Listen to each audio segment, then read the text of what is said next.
is that really the most important thing? Do I need to have that particular knife, or is something else going to work just as well? And I go, well, something else is probably just going to work just as well. And that happens all the way through, right? And it still happens when you're running the restaurant. You kind of got to go, all right, well, what's worth me spending the money on? This is the Deep in the Weeds podcast. I'm Anthony Huckstep. Taking the leap from one venue to two is often trickier than many imagine. So how do you do it successfully and maintain the single identity of each venue? Alex Cameron is the owner of Table Manners and soon to be open Fishnets in Sydney. Alex, how are you? Hey, Anthony, how are you? I'm good. Pretty exciting. You're on the verge of opening your second venue. How are things going at the moment?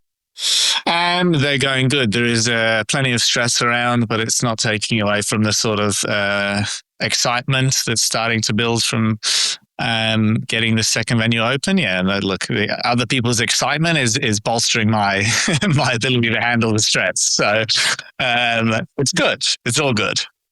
It's Fishnets is a pretty cool name, and it's got the attention of lots of people. Tell us a little bit about what Fishnets will be and the name behind and the name as well. So Fishnets will be a neighborhood Japanese, and it'll be led by top class sushi. I've got this amazing chef, Sang-hyop Kim, who spent the last 8 years on and off at Sokyo as their head sushi chef. Wow. Also opened Nobu in the meantime, and then went back to Sokyo. So sort of very high quality classic nigiri is the menu lead. And then the rest of the plates are sort of fun Japanese Aussie hot plates that kind of have their own identity. And yeah, I guess the Fishnets name doesn't really sing about any of that. It's kind of just meant to inspire. It's just meant to inspire you to think this is interesting. Obviously, there's a seafood reference. There's a sort of playful reference to fishnet stockings. And the dining room itself, it's definitely not sort of classic traditional Japanese. I quite like the whole design-led comfy dining room that you see a lot of in Sydney. And obviously I think Table Manners kind of pushes that. And this will be the same. I guess I love Japanese food, but I don't love a chair with no back, and I don't like a plain wood sort of temple. I want a fun place to dine. So yes, food and sushi, quite traditional. Design and hot dishes, definitely not. And that's going to be Fishnets. So how did it all start? Like, we'll get to Table Manners in a sec, but that sort of idea to have a second venue and for it to be this, like, how did that come about? It started pragmatically, right? I think Table Manners has had a really good, almost sort of 20 months now since we've opened. And I think the demand in the area is there. So it was either, I guess, I look to do something different, or someone else will come and do something different. And I was looking for some spaces. And look, I guess I'm not now that I've opened Table Manners, I'm quite confident around opening something and understanding it and understanding the market there. Whereas to do something else in Sydney, I either think the market's harder or I don't necessarily understand it. So it just made sense that we've got the confidence there. The demand seems to be good. We have a really local audience already. So why not do something else for them and see how that goes? And look, obviously I hope on the other side that it doesn't take away from Table Manners. That's always the risk. But I don't think it will. I think people want to eat in their neighborhoods, especially at the moment. And look, there's a lot of people between Bronte up to Bondi and further, and into out to Surrey Hills and down to Coogee and Maroubra. And there's a lot of people there, that are pretty, it's easy for them to get to. So worth the risk, I think. Yeah, I think people really do like to eat in their neighbourhood, and having sort of diverse offerings makes them want to stay there even more. Tell us about Table Manners then, and how different that is to Fishnets. So obviously it's very different. Table Manners is sort of, look, it's a European style neighborhood bistro. You could say modern Australian at the same time. It's led by a fun, easy service standard, a dining room where you want to stay and relax in. And it's the kind of place where you can come on a Saturday night and dress up and have a bit of a party, or you can come with your kids at 5 o'clock and they can have a $20 cheesy pasta, and you can have a glass of wine and relax and sort of let your week stresses go away. So it's a bit of, it was designed as a bit to be something for everyone. And Fishnets will be the same, just with a different cuisine and offering, just something else that's, I guess, far enough removed from broad European that it's something that's different. So people go, okay, cool. I was at Table Manners last week. I don't fancy going straight back there. Now there's an alternative that's hopefully easy for them to get to. We're going to get into your career and the other venues that you've been part of shortly, but tell us about the decision to open Table Manners and get into that neighbourhood and go out on your own as well. What was that period of time like, and why did you choose there? It was an interesting period. Like I'd finished up with my role at Franca and Parlour and Amorica with Venue Group and Andrew Beecher sort of around the sort of middle of 2023. And then I had a bit of time on my hands, and I didn't really have any clear direction at that point. Like I did want to open something, but it was very much a sort of pie in the sky idea. But I used that time to sort of feel out a bit more of the industry. Like I helped open in sort of an almost consulting restaurant manager sort of role, other venues for friends. I opened a place called Bobby's down in Cronulla.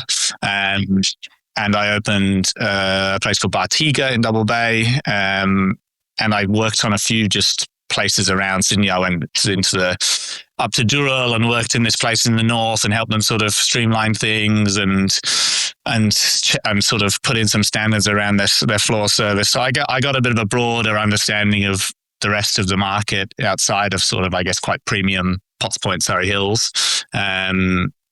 And then, while I was doing that, I was just thinking about where I'd be comfortable sort of opening a venue. And I do live very close to Table Manners. I live in Clovelly, and it seems around here that there's a really good audience and that we don't have that much.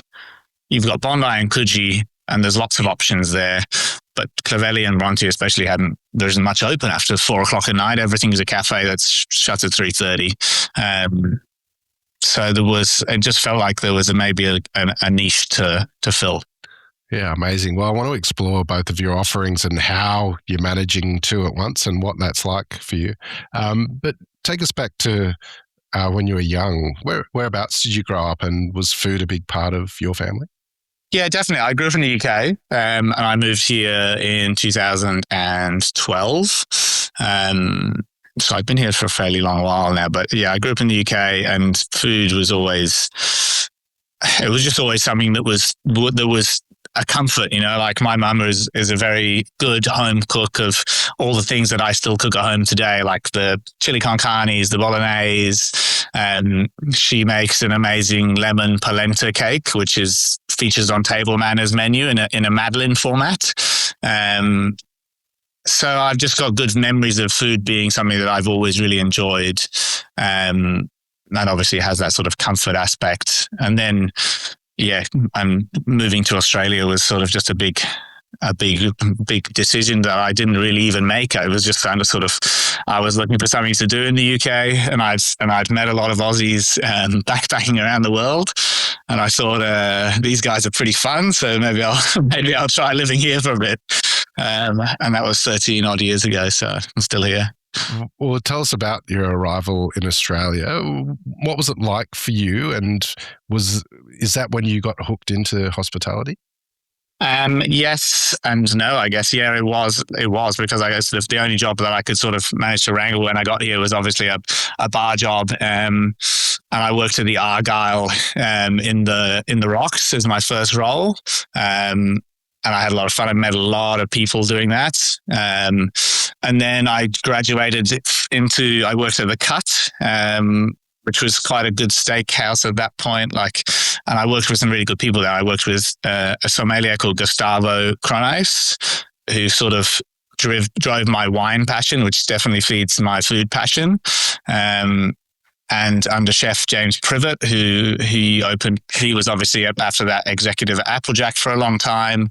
And these were nice people to work with. Like they didn't come across as I don't know, they were not dickheads. They were really nice to spend time with and actually work with as part of a team. And obviously then most of my friends were in the same industry by that point. And yeah, then it just led on. And I did spend a huge period, my formative years, in a dingy basement in Double Bay running a nightclub. And that was my gap. And that also did good things for me because I met a lot of people there who've probably to this day now support all the restaurants that I've either run or now own. Those partiers of the 10 years ago are now they've got their kids and they bring them out for dinner, you know? So, so like that was the path. It went more the bev side for a very long time, and then the food became more important. So yeah, it was a bit of a different route. You've worked at some pretty incredible venues. When was the sort of key moment when you sort of took control of that sort of front of house in regards to your career and the beverage offering? Where were you then, and what was it like? It was probably when we launched Franca. Like I'd run beverage and I'd run front of house in a nightclub setting, but not really in a restaurant setting. And we had quite a good lead into opening that venue, and I'd got a good team in place quite a long way out from opening. So we had Ambrose Morrisou doing the wine with me. We had Jose Salok, who became the head chef pretty quickly, who is an amazing chef. And then some old heads that also worked with me at Pelicano, Alex Drackler, who's amazing on the bar. So it just felt like there were people that kind of knew what they were doing already. And that gave me the sort of confidence that I could run the rest and not have to micromanage everything else, because you had people that already knew what they were doing, and they just had to be sort of given the opportunity to do so. I'm always interested about wine lists in restaurants and how you put them together, you know, to complement the food, but also take guests on a journey. Like, is it challenging, especially when you're opening up like Franca, to get started? Are you working with a chef? Like, how does it work putting together a list like that?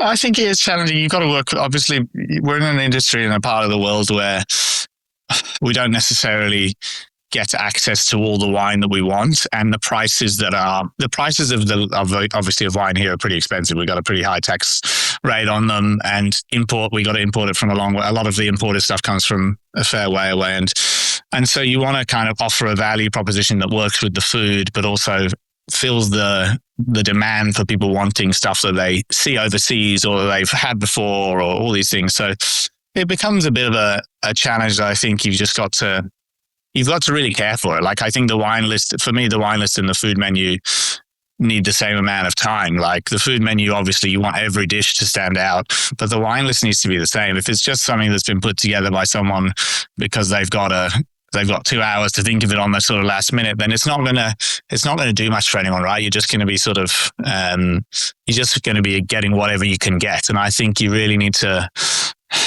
look out for the stuff you think is amazing at all price points, so you can have a list that makes sense to everyone, because not everyone wants to go out and spend $200 on a bottle.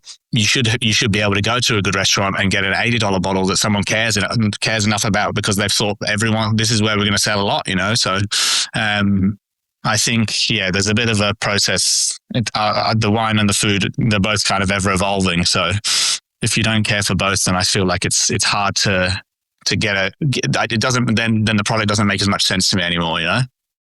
Before going out on your own, you led the teams of some pretty incredible restaurants in Sydney that have made a huge impact in the last couple of years, particularly the front of house and the approach of the front of house. Tell us about your approach and how you get the best out of that, your staff and service. Like, how do you put that together so it delivers all the time? I think my approach to service is you need to be there, right? Like that's the thing that gets me going most, is being able to be on the floor and assisting people who are maybe new in their roles and showing them that I'm there kind of behind them, helping them, clearing their tables, talking to their customers, making sure that everyone's okay. Because that's what, once they become super comfortable in doing their basics of positions, that's what they take on. Then they go, okay, well, I'm going to go and check on that person's table and make sure they're all right. And it's just that supporting, and you need that. You need to want to talk to people as well, right? Like we do a lot of talking on our floor. Like we spend a lot of time with customers if they want us to. And look, not everyone does, and that's also totally fine. But some people want to come out for a bit of an experience, and it's a bit of escapism, right? And having a conversation with someone that you haven't met is probably part of that. So I think we encourage that as much as possible, not trying to just be formulaic and sort of robotic. Like, yes, you want certain things to be done right, but you don't need it to always be done in the same way, sort of person to person. There's definitely there's a flow that can just be accepted, and you have strong people around other people so that they can pick up when those people are busy doing something, Yeah. Relaxed is always the key word for me. Transferring your skills and leading teams of great restaurants is a little bit different when you go out on your own and it's all on your shoulders. Tell us about that move and table manners. What was it like? Is it a different experience, like opening up your own business to what you had previously? Yeah, definitely. I was confident, I guess, on the service side of things and on the working out a food menu and all that. But designing a venue from start to finish is pretty full on. You just never know when you're making the right or wrong choice, right? And maybe there aren't right or wrong choices, but you kind of have this vision. And I work with an amazing designer called Blaney North. And so that always makes it easier because I go, look, I love these. And I usually just send her photos. I go, I love this and I love this. And then I go, and then she goes, amazing. And I go, well, this is my budget. And she goes, fuck. and then we collaborate and work back together, right? And I try and get them the things that I find important, and some things you have to skimp on. And that's part of the process, because if I didn't do it that way, then the whole operation would be harder because I'd be stressing about every cent that I potentially overspent in doing a building. And I think you've got to, I guess for both of my projects, I've tried to pick a budget that I thought, okay, this is something that the business can handle, and thus I'm not stressed about the food costs every 2 minutes. I'm not stressed about the wage costs every 5 minutes, because I've made it so that wasn't the case. Like, I didn't want that to be my day-to-day, would be me going to every person in the team, you got to cut this, because I don't think that makes for a good atmosphere. And I don't think it makes for a good experience for people, because they kind of start to notice that stuff. So that was the hardest part, working out how to do all of the rest of the stuff that you wanted. Like, you always want, like, I look at plates and cutlery and I go, fuck, I love that. And then I go, Jesus, it's too expensive.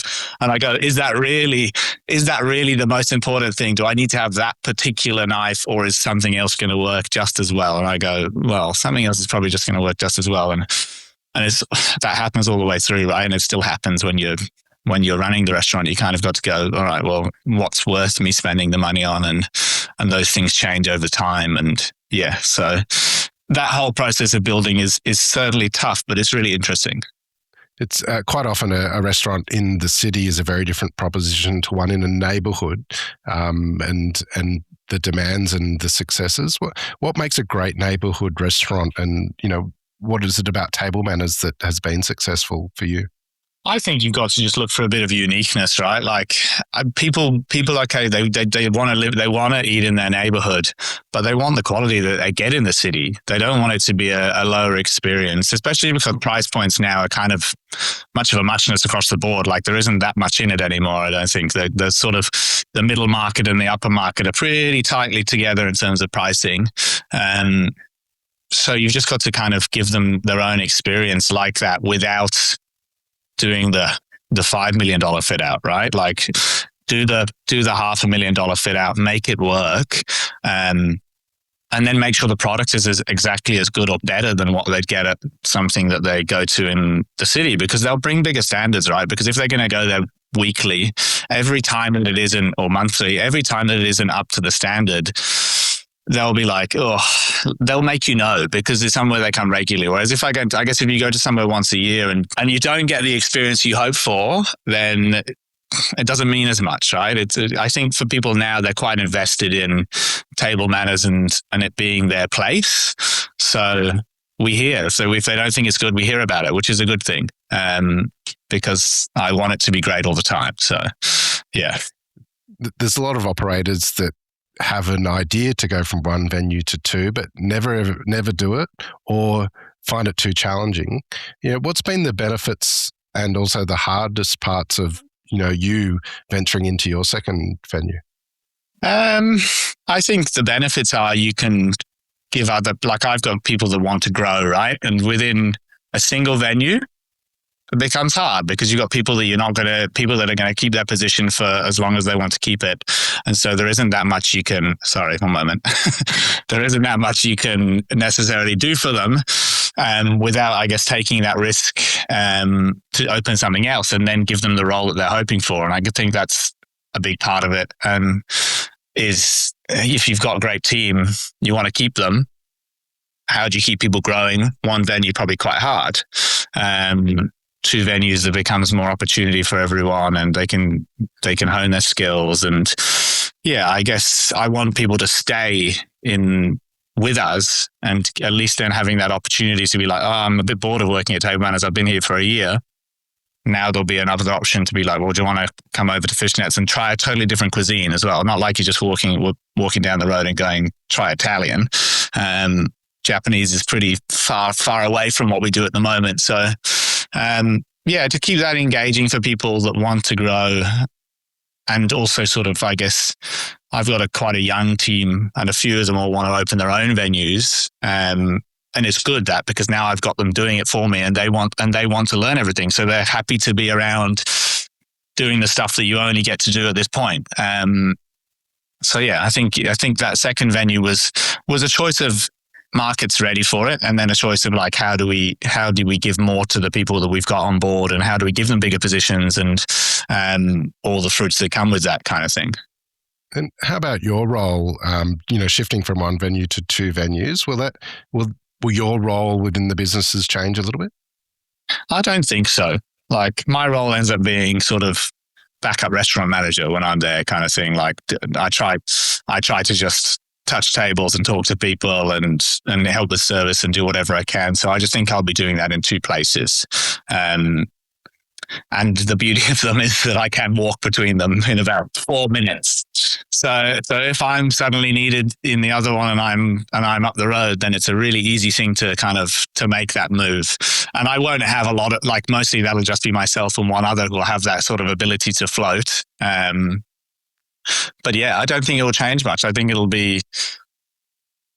just be more about then engaging the people that do come to either restaurant to make sure that they're aware that there's two of them and that they can kind of start in one end in the other or just kind of do fun things like that. So yeah, I think my role will stay mostly the same.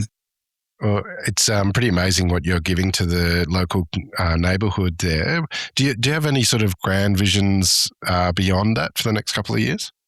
I think it's a bit hard to predict sort of what I want to, like at the moment. Obviously, we've got an interesting world, an interesting market, and I think it would be nice to have restaurants elsewhere. But I look at other parts of Australia. I really like what's happening sort of in Queensland at the moment, and I think it's still quite a young market for restaurateurs to put things up there. So I like that. But then I go, shit, what if something happens and I'm trying to fly between here and there and it becomes an impossible and everything becomes too hard. Like, that'll probably be my next, my thoughts in 6, 9, 12 months time, but I think, for now it's just to sort of make people think about Bronte as somewhere to come to dine.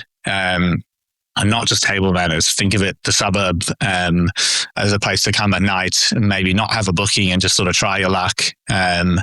Yes, and sort of build that and help anyone else that wants to sort of do that in the space as well. Like we've got an amazing cafe very near us called 143 and he's opening up as a little wine bar and I'm very bullish on that kind of thing. So I'm like, well, that's perfect. That means there's 3 or 4 things open now at that sort of time of night and one's more casual than the other 2. So it means that I can suggest that for drinks for people that come early or need to leave or that kind of thing. So, yes, just build that feeling a little bit more. Oh, it's amazing what you're building in that community there. What do you love about what you do? I love the fact that I can spend my time talking to interesting people and eating good food and wine. And at the end of the day, not paying the bill anymore, which is even better. So just being around it is what I've done for so long. It's what makes me happy. It's what drives me to go on holidays and do things like that. So it's nice for it to be my day-to-day thing. Well, Alex, congratulations on the moves. Good luck with the opening, and look forward to catching up with you soon. So please keep in touch and we'll catch up again. Thank you very much. Cheers, Anthony. This is the Deep in the Weeds podcast. I'm Anthony Huckstep. Stay tuned as we take a deep dive into the lives of the incredible people who ply their trade in the food and hospitality sector. Special thanks to executive producer Rob Locke for making this all happen. Follow us on Instagram at Deep in the Weeds Podcast, or email us at podcast@deepintheweeds.com.au. Thanks to executive producer Rob Locke for making this all happen. Stay safe and be well.